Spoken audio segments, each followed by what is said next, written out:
see it's not a perfect hole.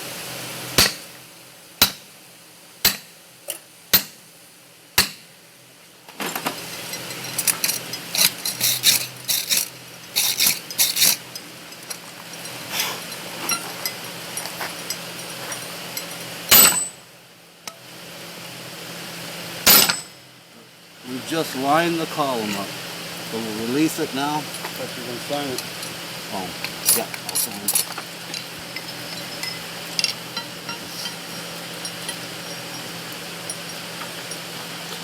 Always sign at the big part of the drift, even my hammer, the last drift that goes in there.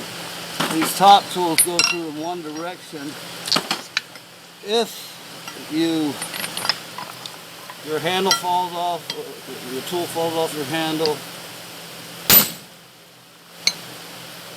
you can see where to grab it. You'll put it back on. But you can see the column is lined up, even though the hole's not perfect. Now I've seen some of my students, other people too, that have gone home, and what they'll do to the struck end, doesn't matter which end would be struck end, they use a set or whatever, and they actually make this smaller right there where the struck end is. They'll make it smaller in this plane, and that's not a good idea, because if you think of the force of a strike going into this tool, it would put undue stresses on these cheeks when this is inside of that. And you should think about lining the column up on your stroke tools. And it's important. Anyway, we can make just about any tool from this.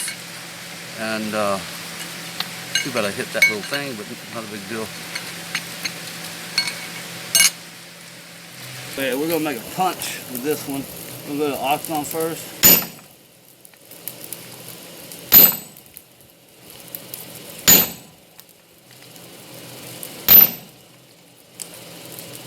That one will always be a little bit different.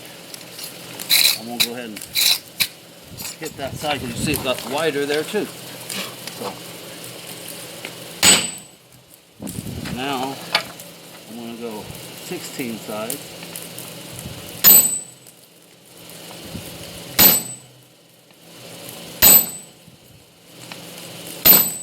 And then all the way around.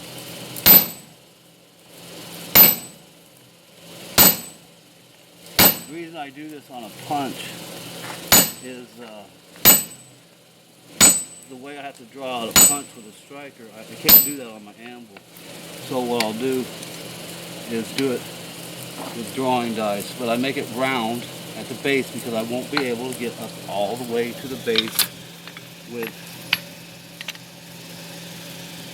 a top and bottom bullet. It will not get up all the way to the base. It goes to the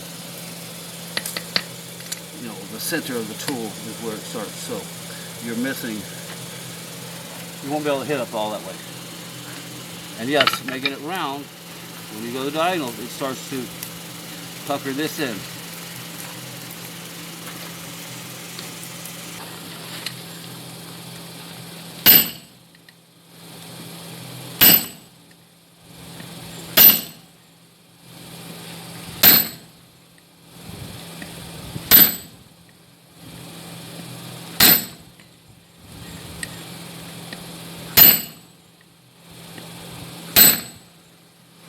Going to about a ½ inch square, and I come back up here and start from the base again and blend.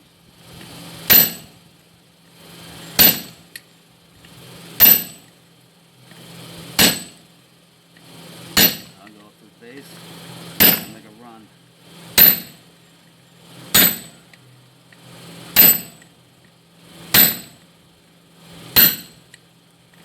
I want an octagon. So you either get that in 2, 4, 6, or 8. You don't ever want to look at an odd turn because it won't tell you. And I do a rough octagon, so that's pretty rough. Now I'll put it back in and I'll do a true octagon, then go to round.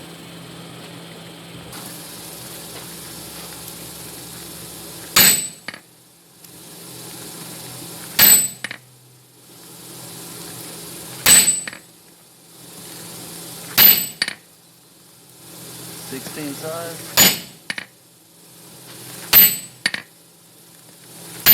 People wonder why I have a flatter like this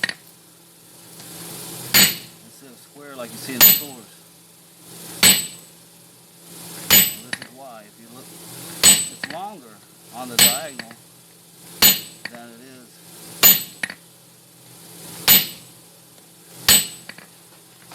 the other way. So it can cover more profiles, and it's comfortable to use like this on the diagonal. I'm going to show something here. That's good enough. See, right here it's shorter, and if you have a square flatter, you can only use it like this and like this. But well, it's not square. It's a square with broken corners. It's not an octagon. That would be 8 equal sides and lengths. But it's longer this way, and it's very comfortable to go this way, this way, this way, compared to this and only this. So that's why. You can also see we still have the pucker. We lost a lot of it when we went to square, but you know, when you go octagon and around, it starts to do what they call piping. So this is one of the few tools that I consider not truly forged to finish, because either I cut the end off for a pointy punch, which is how I discovered pointy punches, cutting the center and then using that, or I would grind. On this length, and since it's going to be a hammer eye punch, instead of cutting too much off, I might choose to grind. Either way, I'll show cutting off though, because it's a little odd when you're cutting a taper. So first I have to make a mark around.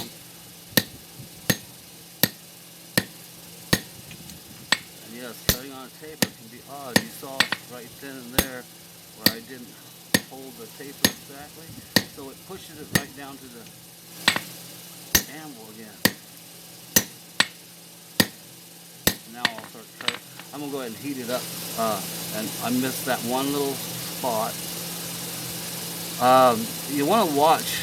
These are not hardened hardies. So, and this is 4340, which is a little tougher than 4140.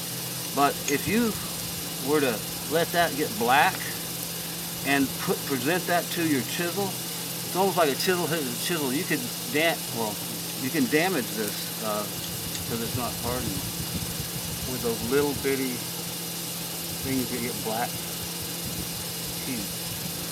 So I'll finish cutting it. So, there it is.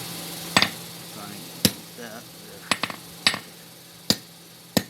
And you'll have to hold this. I didn't quite get it, but you'll have to hold this at an angle, because it is at an angle. I'm going to try and get that spot. And if you don't, it'll push it back down for you. And you'll notice what happens when you cut like this is it cuts more of a V. And try not to cut it all the way off. Just hit that and get rid of it. That's not a perfect cut, but you know, bird. I go ahead and grind that. Make it like I did make a perfect cut. Bring it back and we'll forge this tool.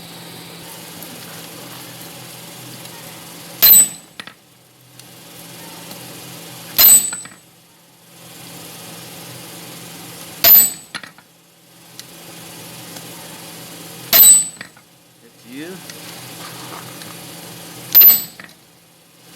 don't know if you could tell what that did, but it makes it get wider at the end.